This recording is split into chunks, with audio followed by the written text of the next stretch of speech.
Welcome to easy steno 80 word per minute dictation 5 second बाद start होगी। स्टार्ट। कई बार आपराधिक मामलों में सजा पाए दोषियों को उनके आचरण को देखते हुए अदालतें सजा कम कर और समय से पहले रिहा कर देती हैं।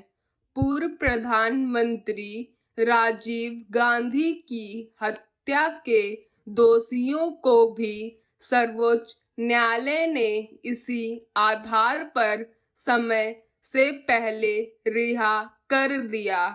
अदालत ने कहा है कि दोषियों का जेल में आचरण अच्छा था।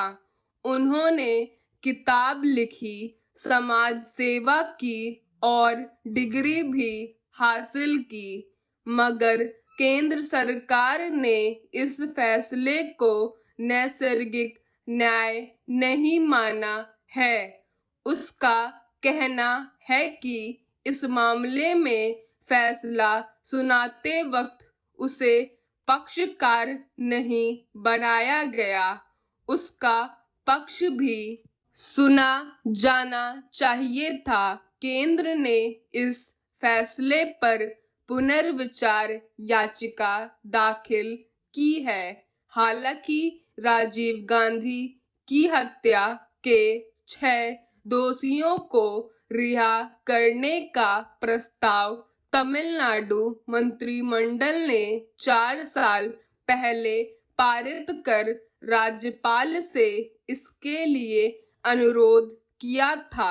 दोषियों में से एक को मई में ही रिहा कर दिया गया था और तभी सर्वोच्च न्यायालय ने स्पष्ट कर दिया था कि बाकी दोषियों को भी इसी आधार पर रिहा किया जा सकता है, मगर इस मामले में केंद्र सरकार की आपत्ति और फैसले पर पुनर्विचार की अपील उचित है। हालांकि राजीव गांधी के परिजनों ने मानवीय सहानुभूति दिखाते हुए हत्या के दोषियों की रिहाई पर एक तरह से सहमति दे दी थी, मगर कांग्रेस पार्टी ने सर्वोच्च न्यायालय के ताजा फैसले का विरोध किया। केंद्र सरकार का तर्क वाजिब है कि याचिकाकर्ताओं की अपील में प्रक्रियात्मक कमी होने की वजह से केंद्र सरकार को पक्षकार नहीं बनाया जा सका, मगर पूर्व प्रधानमंत्री की हत्या के दोषियों की रिहाई से पहले उसका पक्ष सुना जाना चाहिए था। इस हत्या में शामिल लोगों ने बाकायदा साजिश रचकर आतंकी गतिविधि को अंजाम दिया था। उनमें से 3 श्रीलंका के नागरिक हैं। अगर इस तरह समय से पहले किसी आतंकी घटना में शामिल लोगों को रिहा कर दिया जाएगा तो उससे पूरी दुनिया में गलत संदेश जाएगा। यह पूरी तरह से भारत सरकार की संप्रभु शक्तियों के अधीन आता है। केंद्र के तर्क को सिरे से खारिज नहीं किया जा सकता, मगर जब करीब 6 माह पहले 7वें दोषी को रिहा किया गया था, तभी केंद्र को यह याचिका दायर कर देनी चाहिए थी।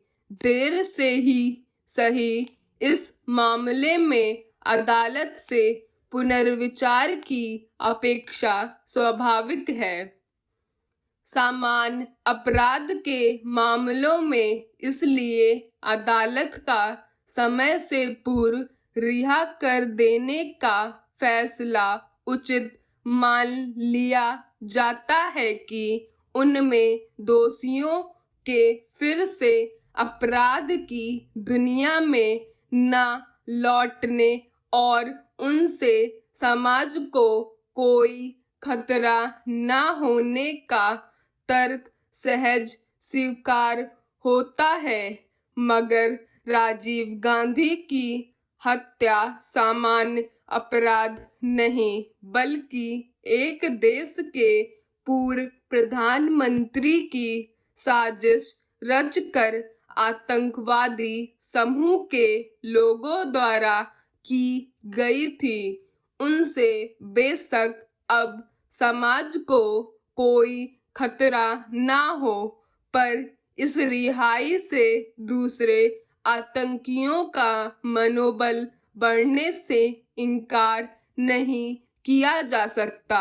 भारत आतंकवाद के खिलाफ सख्त रुख अपनाए हुए है और दूसरे देशों के साथ लगातार इस मामले में सहयोग संबंधी समझौते करता रहा है।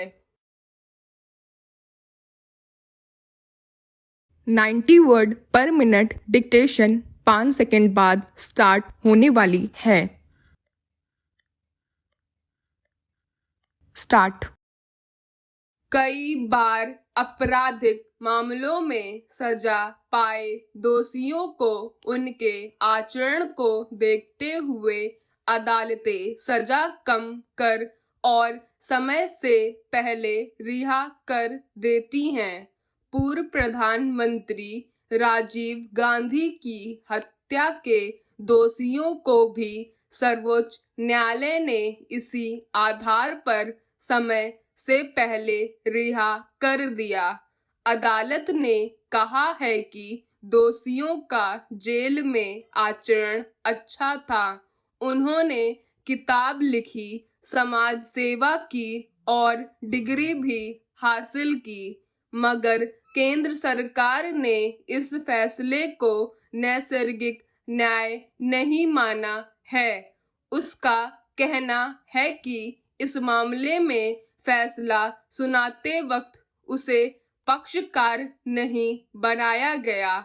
उसका पक्ष भी सुना जाना चाहिए था। केंद्र ने इस फैसले पर पुनर्विचार याचिका दाखिल की है। हालांकि राजीव गांधी की हत्या के 6 दोषियों को रिहा करने का प्रस्ताव तमिलनाडु मंत्रिमंडल ने 4 साल पहले पारित कर राज्यपाल से इसके लिए अनुरोध किया था।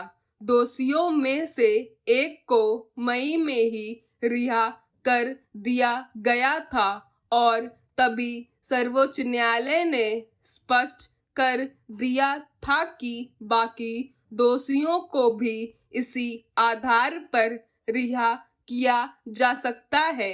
मगर इस मामले में केंद्र सरकार की आपत्ति और फैसले पर पुनर्विचार की अपील उचित है। हालांकि राजीव गांधी के परिजनों ने मानवीय सहानुभूति दिखाते हुए हत्या के दोषियों की रिहाई पर एक तरह से सहमति दे दी थी, मगर कांग्रेस पार्टी ने सर्वोच्च न्यायालय के ताजा फैसले का विरोध किया। केंद्र सरकार का तर्क वाजिब है कि याचिकाकर्ताओं की अपील में प्रक्रियात्मक कमी होने की वजह से केंद्र सरकार को पक्षकार नहीं बनाया जा सका, मगर पूर्व प्रधानमंत्री की हत्या के दोषियों की रिहाई से पहले उसका पक्ष सुना जाना चाहिए था।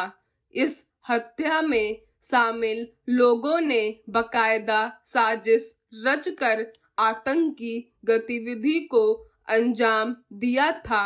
उनमें से 3 श्रीलंका के नागरिक हैं। अगर इस तरह समय से पहले किसी आतंकी घटना में शामिल लोगों को रिहा कर दिया जाएगा तो उससे पूरी दुनिया में गलत संदेश जाएगा। यह पूरी तरह से भारत सरकार की संप्रभु शक्तियों के अधीन आता है। केंद्र के तर्क को सिरे से खारिज नहीं किया जा सकता, मगर जब करीब 6 माह पहले 7वें दोषी को रिहा किया गया था, तभी केंद्र को यह याचिका दायर कर देनी चाहिए थी। देर से ही सही, इस मामले में अदालत से पुनर्विचार की अपेक्षा स्वाभाविक है।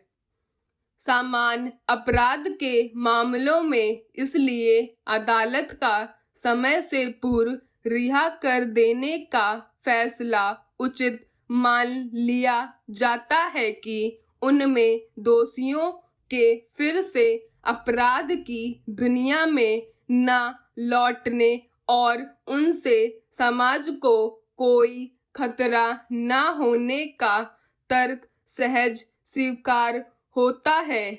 मगर राजीव गांधी की हत्या सामान्य अपराध नहीं, बल्कि एक देश के पूर्व प्रधानमंत्री की साजिश रचकर आतंकवादी समूह के लोगों द्वारा की गई थी। उनसे बेशक अब समाज को कोई खतरा ना हो, पर इस रिहाई से दूसरे आतंकियों का मनोबल बढ़ने से इनकार नहीं किया जा सकता। भारत आतंकवाद के खिलाफ सख्त रुख अपनाए हुए है और दूसरे देशों के साथ लगातार इस मामले में सहयोग संबंधी समझौते करता रहा है। 100 word per minute dictation 5 second बाद स्टार्ट होने वाली है। स्टार्ट। कई बार आपराधिक मामलों में सजा पाए दोषियों को उनके आचरण को देखते हुए अदालतें सजा कम कर और समय से पहले रिहा कर देती हैं। पूर्व प्रधानमंत्री राजीव गांधी की हत्या के दोषियों को भी सर्वोच्च न्यायालय ने इसी आधार पर समय से पहले रिहा कर दिया। अदालत ने कहा है कि दोषियों का जेल में आचरण अच्छा था। उन्होंने किताब लिखी, समाज सेवा की और डिग्री भी हासिल की, मगर केंद्र सरकार ने इस फैसले को नैसर्गिक न्याय नहीं माना है। उसका कहना है कि इस मामले में फैसला सुनाते वक्त उसे पक्षकार नहीं बनाया गया, उसका पक्ष भी सुना जाना चाहिए था। केंद्र ने इस फैसले पर पुनर्विचार याचिका दाखिल की है। हालांकि राजीव गांधी की हत्या के 6 दोषियों को रिहा करने का प्रस्ताव तमिलनाडु मंत्रिमंडल ने 4 साल पहले पारित कर राज्यपाल से इसके लिए अनुरोध किया था। दोषियों में से एक को मई में ही रिहा कर दिया गया था और तभी सर्वोच्च न्यायालय ने स्पष्ट कर दिया था कि बाकी दोषियों को भी इसी आधार पर रिहा किया जा सकता है। मगर इस मामले में केंद्र सरकार की आपत्ति और फैसले पर पुनर्विचार की अपील उचित है। हालांकि राजीव गांधी के परिजनों ने मानवीय सहानुभूति दिखाते हुए हत्या के दोषियों की रिहाई पर एक तरह से सहमति दे दी थी, मगर कांग्रेस पार्टी ने सर्वोच्च न्यायालय के ताजा फैसले का विरोध किया।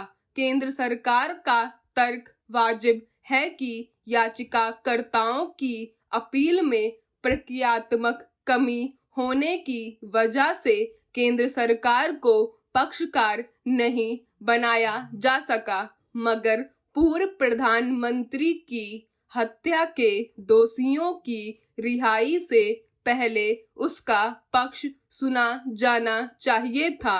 इस हत्या में शामिल लोगों ने बकायदा साजिश रचकर आतंकी गतिविधि को अंजाम दिया था। उनमें से 3 श्रीलंका के नागरिक हैं। अगर इस तरह समय से पहले किसी आतंकी घटना में शामिल लोगों को रिहा कर दिया जाएगा तो उससे पूरी दुनिया में गलत संदेश जाएगा। यह पूरी तरह से भारत सरकार की संप्रभु शक्तियों के अधीन आता है। केंद्र के तर्क को सिरे से खारिज नहीं किया जा सकता, मगर जब करीब 6 माह पहले 7वें दोषी को रिहा किया गया था, तभी केंद्र को यह याचिका दायर कर देनी चाहिए थी। देर से ही सही, इस मामले में अदालत से पुनर्विचार की अपेक्षा स्वाभाविक है। सामान्य अपराध के मामलों में इसलिए अदालत का समय से पूर्व रिहा कर देने का फैसला उचित मान लिया जाता है कि उनमें दोषियों के फिर से अपराध की दुनिया में न लौटने और उनसे समाज को कोई खतरा न होने का तर्क सहज स्वीकार होता है।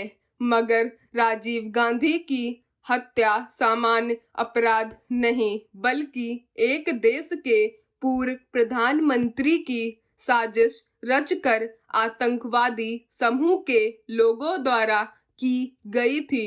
उनसे बेशक अब समाज को कोई खतरा ना हो, पर इस रिहाई से दूसरे आतंकियों का मनोबल बढ़ने से इनकार नहीं किया जा सकता। भारत आतंकवाद के खिलाफ सख्त रुख अपनाए हुए है और दूसरे देशों के साथ लगातार इस मामले में सहयोग संबंधी समझौते करता रहा है।